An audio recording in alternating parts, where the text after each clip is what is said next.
À l'aube, un chiffre brutal résonne. Moins de 100 fusils pour défendre un pays entier, une nation nue face au désert. Pourtant, quelques mois plus tard, les routes de Ouagadougou vibrent sous les pas d'hommes en uniforme, forges et ateliers renaissent, et l'impossible devient concret. Comment un tel renversement a-t-il été possible? Que dit-il de la détermination d'Ibrahim Traoré et de ceux qui refusent de louer leur liberté? Le Sahel retient son souffle. Une nouvelle ère commence. Ce discours n'était pas un cri de guerre, mais une promesse. Que chaque village du Burkina Faso retrouverait la dignité de se défendre lui-même. Sous Ibrahim Traoré, la souveraineté cesse d'être un slogan pour devenir un chantier collectif, mesurable dans les ateliers qui battent le métal et les écoles qui forment des ingénieurs. Le pari est immense. Transformer la dépendance militaire en autonomie productive et prouver qu'une économie née de la contrainte peut générer sa propre force. Mais derrière cette ambition brûle une question simple et décisive. Jusqu'où un pays peut-il bâtir sa liberté sans l'aide du monde qu'il défie? C'est là que commence l'enjeu réel, la survie d'une idée autant que d'un territoire. La révélation arriva au détour d'une phrase, sobre, presque inaudible. Quand nous avons pris le pouvoir, nous avions moins de 100 000 balles et à peine 100 fusils. Le silence qui suivit fut plus fort que le chiffre, car tout le Burkina Faso comprit. Cette guerre, il l'avait commencée les mains vides. Ce soir-là, Ibrahim Traoré ne cherchait pas la compassion. Il dressait un constat d'ingénieur face à l'impossible. Quelques mois plus tard, les données changèrent radicalement. Plus de 15 000 volontaires enrôlés, des ateliers rouvrant à Bobo-Dioulasso, des lignes d'assemblage improvisées produisant les premières munitions locales. Le baseline, Delta, se lisait dans le bruit du métal. Ce que les chancelleries appelaient « risque d'instabilité » devenait un indicateur d'autonomie. Chaque retard d'embargo, chaque contrat suspendu, poussait les techniciens burkinabés à inventer. Les universités de Ouagadougou transformaient des salles de cours en laboratoires de balistique. Des forgerons recyclaient des carcasses de véhicules militaires. Sous la poussière, une économie parallèle surgissait, celle de la débrouille organisée. Mais au-delà du nombre de fusils, un autre changement s'opérait, la confiance. Dans les discours officiels, le mot « aide » disparaissait peu à peu, remplacé par « partenariat ». Et cette nuance lexicale devint politique. Ce n'était plus un pays quémandant des armes, mais une nation redessinant son rôle dans la région. À ce stade, la question n'était plus si le Burkina pouvait se battre seul, mais jusqu'où sa logique de souveraineté pourrait s'étendre sans se briser. Le premier visage de cette transformation n'était pas celui d'un général, mais d'un mécanicien. À Koudougou, Amidou Sawadogo, ancien réparateur de motos, passa ses nuits à démonter des fusils rouillés pour en comprendre la mécanique. 3 mois plus tard, son atelier devint un centre de formation improvisé pour les nouveaux volontaires. Chaque pièce remise en état valait plus qu'un discours. C'était la preuve que la guerre pouvait être réinventée avec des moyens du bord. Dans la même ville, des étudiantes de l'Institut Polytechnique, privées d'équipements importés, conçoivent désormais des prototypes de drones d'observation à partir de composants civils. Ce maillage de gestes modestes, d'ingéniosité brute, trace le portrait d'une résistance créative. Ibrahim Traoré n'a pas seulement centralisé les ordres, il a diffusé une méthode: apprendre, copier, ajuster, transmettre. Dans les premiers mois, la production locale d'équipements a doublé, tandis que les importations d'armes chutaient de 40%. L'impact se mesure dans les chiffres, mais aussi dans les regards. Là où la peur dominait, la compétence naît. Chaque atelier rallumé devient un bastion. Et pour la première fois depuis longtemps, le mot « défense » rime avec « indépendance ». La véritable arme du Burkina, désormais, n'est plus le métal, mais la maîtrise. Tout commença par une expulsion. Un matin, les conseillers militaires étrangers reçurent l'ordre de quitter Ouagadougou sous 72 heures. Pas un coup de feu, pas une menace. Un simple décret signé par Ibrahim Traoré. L'annonce fit l'effet d'un séisme diplomatique. Les chancelleries se réveillèrent dans la confusion. Comment un pays classé fragile osait-il défier l'ordre établi? Mais sur le terrain, la logique était limpide. En retirant la tutelle, le capitaine coupait le dernier fil de dépendance. Les villages, livrés à eux-mêmes, devinrent des laboratoires d'autonomie. À Dori, des jeunes construisirent leur premier poste d'observation avec des matériaux récupérés. À Kaya, des anciens soldats encadrèrent des recrues paysannes. Chaque région adapta son modèle de défense au relief, au climat, aux savoirs locaux. L'État ne commandait plus, il coordonnait. Puis vint la phase d'expansion. La force VDP dépassa les 20 000 membres. Les convois ennemis commencèrent à reculer. Les cartes du front changèrent de couleur en moins de 3 mois. Des zones dites rouges devinrent praticables. Les routes commerciales reprirent vie, escortées par les mêmes volontaires qu'on croyait voués à l'échec. La confiance circulait plus vite que les armes. L'apogée arriva un soir de juillet. Un convoi logistique franchit sans incident les 300 km reliant Ouagadougou à Djibo, un trajet considéré impossible depuis des années. Les vidéos montrant la population applaudir le passage des camions firent le tour du Sahel. Ce n'était pas une victoire militaire. C'était une réappropriation du territoire. Mais chaque avancée a son prix. Les attaques se déplacèrent, plus diffuses, plus sournoises. Les milices étrangères tentèrent d'exploiter les failles de coordination. Des campagnes de désinformation fleurirent sur les réseaux. Traoré veut isoler le pays. Le Burkina va s'effondrer sans aide. Pourtant, le récit ne se fissura pas. Au contraire, chaque tentative de discrédit renforçait la cohésion. Les soldats, les paysans, les forgerons parlaient désormais la même langue, celle de la dignité reconquise. L'onde de choc franchit bientôt les frontières. Au Mali, des officiers demandèrent audience. Au Niger, les formateurs turcs mentionnèrent l'exemple burkinabé comme cas d'école. Même à Alger et à Lomé, les analystes commencèrent à parler d'un « effet Traoré ». L'expression devint virale. Dans les débats, dans les cafés, dans les universités. Elle signifiait qu'une nation pouvait se relever sans tuteur, qu'un peuple pouvait réapprendre à compter sur lui-même. Sous la surface, un glissement s'opérait. Ce n'était plus seulement une stratégie militaire, c'était une philosophie politique en marche. Une Afrique qui cesse de subir et commence à s'écrire. Et dans chaque rapport confidentiel transmis aux chancelleries, une même question revenait. Combien de temps avant que ce modèle inspire d'autres? Les chiffres, pour une fois, racontent mieux que les discours. Au début de la transition, l'armée burkinabé comptait à peine 32 000 effectifs actifs, dont moins de la moitié opérationnels. 12 mois plus tard, les rapports du ministère de la Défense évoquent près de 60 000 combattants intégrés, réguliers et volontaires confondus. Cette progression de 85% ne relève pas du miracle. Elle est le produit d'un recrutement local rigoureux et d'une rotation rapide des unités. Chaque volontaire reçoit désormais 60 heures d'instruction minimale, là où il n'en avait que 18 auparavant, une amélioration de 233%.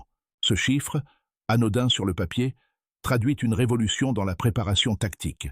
Le ratio formation-effectif dépasse même celui de plusieurs pays voisins classés stables.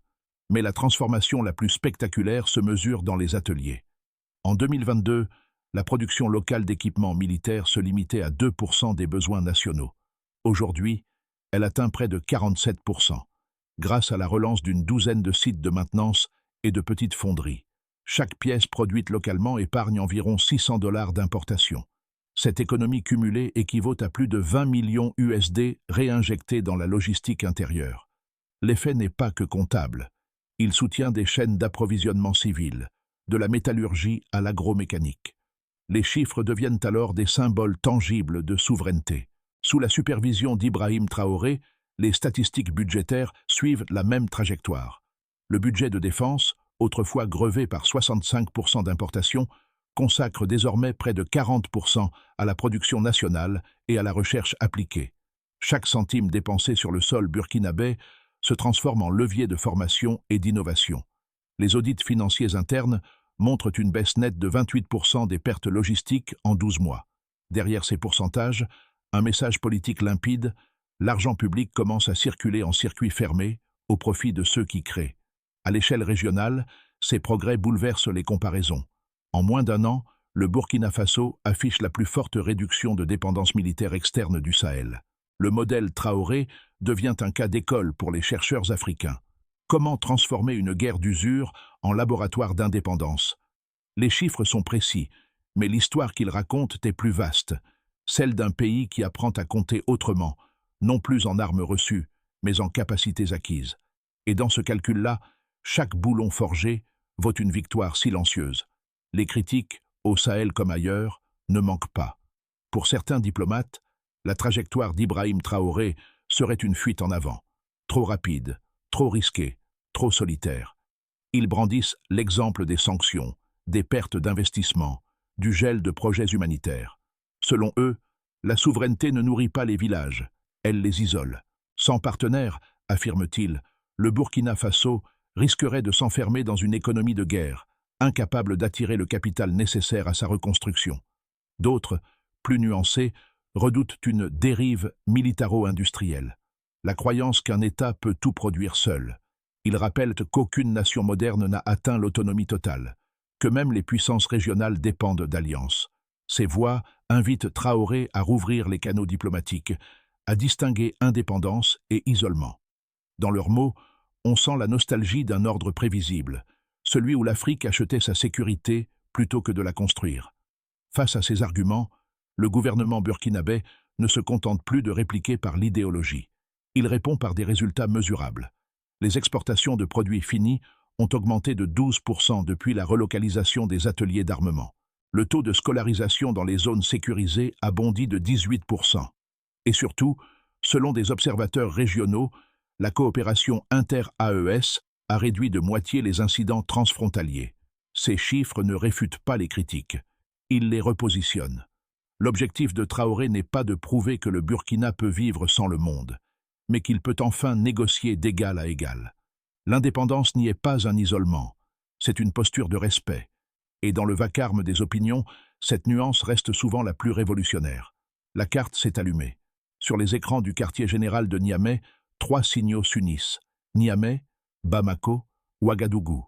Pour la première fois, les armées du Sahel partagent une même trame numérique. Flux d'images, données radar, coordonnées instantanées. Cette coopération discrète, baptisée AES Link, transforme la géographie politique.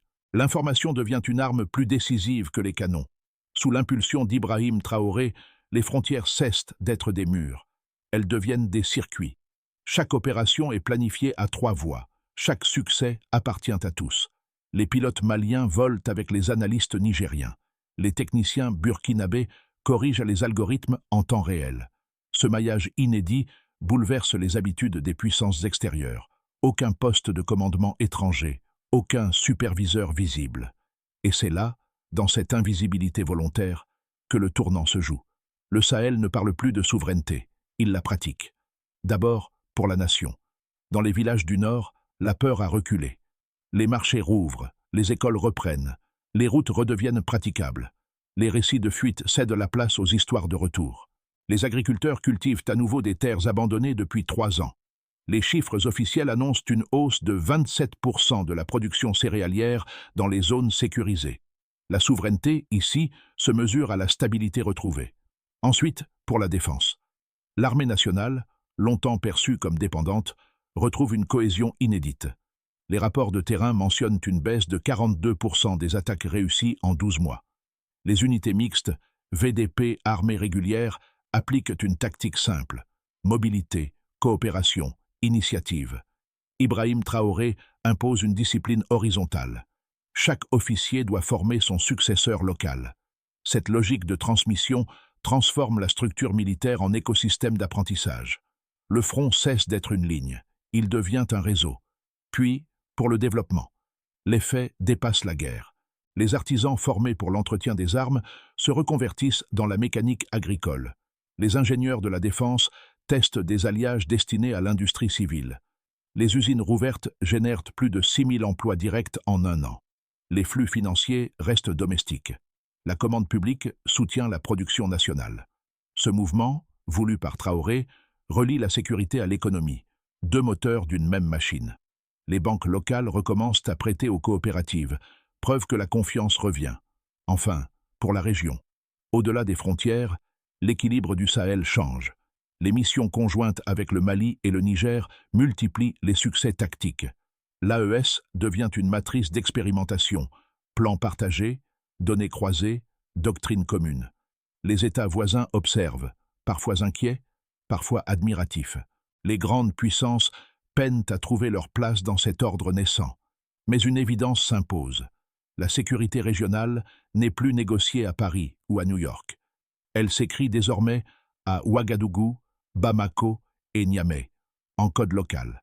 Ce rééquilibrage, fragile mais réel, redonne au Sahel une voie qu'on croyait perdue. Chaque progrès, aussi petit soit-il, valide l'idée qu'Ibrahim Traoré avait lancée: nous ne voulons pas dominer le monde, seulement cesser d'en être les spectateurs. D'abord, le scénario de base, celui de l'équilibre prudent. Si la dynamique actuelle se maintient, le Burkina Faso consolidera ses positions dans le nord et le centre. Les réseaux AES continueront d'échanger données et renseignements, limitant les surprises tactiques. La production militaire locale atteindra un palier stable, mais fragile, dépendante des matières premières et du moral des équipes. Dans ce scénario, Ibrahim Traoré gagnera du temps, assez pour transformer la réussite militaire en réforme institutionnelle. Mais chaque mois sans résultat économique visible pourrait user la patience populaire. Ensuite, le scénario optimiste, celui de la consolidation régionale. Si la coopération AES se structure en véritable alliance politique, le Sahel entrerait dans une phase de souveraineté coordonnée. Les forces conjointes deviendraient une marque régionale, financée et dirigée localement. Des corridors commerciaux sécurisés relieraient Niamey, Bamako et Ouagadougou. Le modèle burkinabé servirait de prototype pour une industrie de défense sahélienne intégrée. Dans cette hypothèse, l'image d'Ibrahim Traoré dépasserait le cadre national pour incarner une génération panafricaine. Mais cette ascension suppose une stabilité interne durable, condition encore fragile. Enfin, le scénario pessimiste, celui de la tension et du repli. Si les sanctions économiques s'alourdissent ou si la logistique interne sature, les chaînes locales risquent de se rompre. Le pays pourrait entrer dans un cycle d'usure, succès militaires isolés, mais épuisement humain et budgétaire. La confiance AES s'éroderait, chacun cherchant à protéger son territoire avant le collectif. Ce scénario ne détruirait pas l'idée de souveraineté, mais la renverrait à une survie minimale. Et voici un éclairage. Si le Burkina parvient à transformer sa défense artisanale en écosystème productif, alors la souveraineté cessera d'être un mot d'ordre pour devenir un modèle économique. Et c'est peut-être là, au croisement de la fonderie et de la foi, que se jouera l'avenir du Sahel. Dans les rues de Ouagadougou, la révolution ne porte pas d'uniforme. Elle s'exprime dans les visages des vendeuses de marché, dans les voix des étudiants qui bricolent des antennes radio pour capter les nouvelles du front. Chaque message, chaque vidéo partagée devient un fragment de récit collectif. On ne parle plus de la guerre du Nord, mais de notre résistance. Cette appropriation du langage transforme la peur en énergie civique. Pour la diaspora, le phénomène résonne autrement. À Paris, à Montréal, à Abidjan, des Burkinabés organisent des collectes, traduisent les discours d'Ibrahim Traoré, débattent dans les cafés ou sur les forums. Ils ne défendent pas un homme, mais une idée, celle d'un pays capable de se redéfinir sans tuteur. Ce retour d'appartenance dépasse les frontières administratives. Il relie ceux qui ont quitté la Terre Rouge à ceux qui y demeurent. Le patriotisme devient une conversation mondiale. Sur les réseaux, une autre forme de mobilisation s'invente. Des artistes, des enseignants, des chercheurs utilisent leurs canaux pour vulgariser les concepts d'autonomie et de solidarité régionale. Leur message est simple. Comprendre, ce n'est pas toujours approuver, mais c'est refuser l'indifférence. Dans cette époque saturée d'informations, la lucidité devient un acte politique.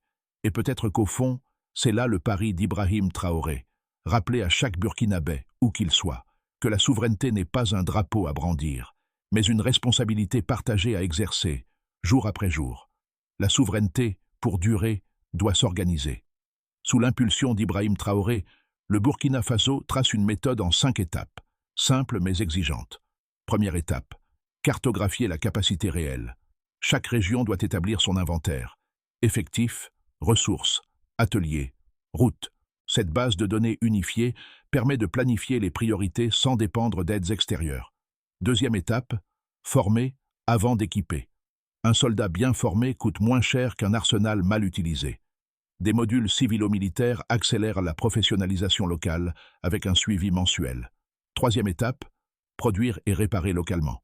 Les universités techniques deviennent des laboratoires nationaux.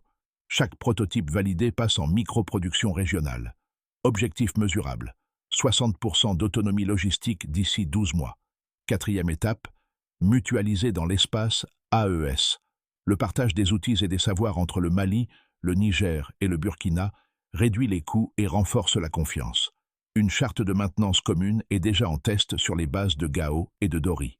Cinquième étape, évaluer et ajuster. Chaque trimestre, un rapport de performance publique présente les progrès et les limites. Ce suivi transforme la gouvernance militaire en processus d'apprentissage collectif. Cette feuille de route n'est pas un plan parfait, mais un cadre vivant. Elle permet au Burkina de passer d'une défense réactive à une autonomie mesurable, pas à pas, preuve après preuve. Et c'est précisément là que se joue l'avenir, dans la rigueur des gestes simples. Le bruit du métal résonne encore dans les ateliers de Koudougou. Les mêmes marteaux qui forgèrent des pièces d'armes frappent désormais pour modeler des outils agricoles. Rien n'a changé, sauf le sens de chaque coup. Là où la guerre façonnait la peur, le travail forge à présent l'avenir. Les ouvriers lèvent la tête quand la radio diffuse la voix d'Ibrahim Traoré. Ils savent que leur geste, aussi modeste soit-il, s'inscrit dans une histoire plus vaste. Sous la lumière des lampes à pétrole, les étincelles deviennent des étoiles miniatures, un ciel à hauteur d'homme. Ce retour au concret, au geste, est peut-être le message le plus durable du mouvement burkinabé. Il rappelle que la liberté n'est pas une abstraction, mais un artisanat, un effort quotidien que chacun polit, ajuste, perfectionne. Et dans cette symphonie de coups répétés, de souffles synchronisés, on entend quelque chose de plus grand que la victoire, la continuité. Dans la clarté rouge du Sahel, une idée circule de bouche en bouche. Elle dit que la souveraineté ne se décrète pas. Elle s'apprend, se partage, se protège. Chaque village, chaque diaspora, chaque main qui travaille participe à cette œuvre silencieuse. Ibrahim Traoré n'en est pas le propriétaire, mais le passeur. Son nom devient un verbe.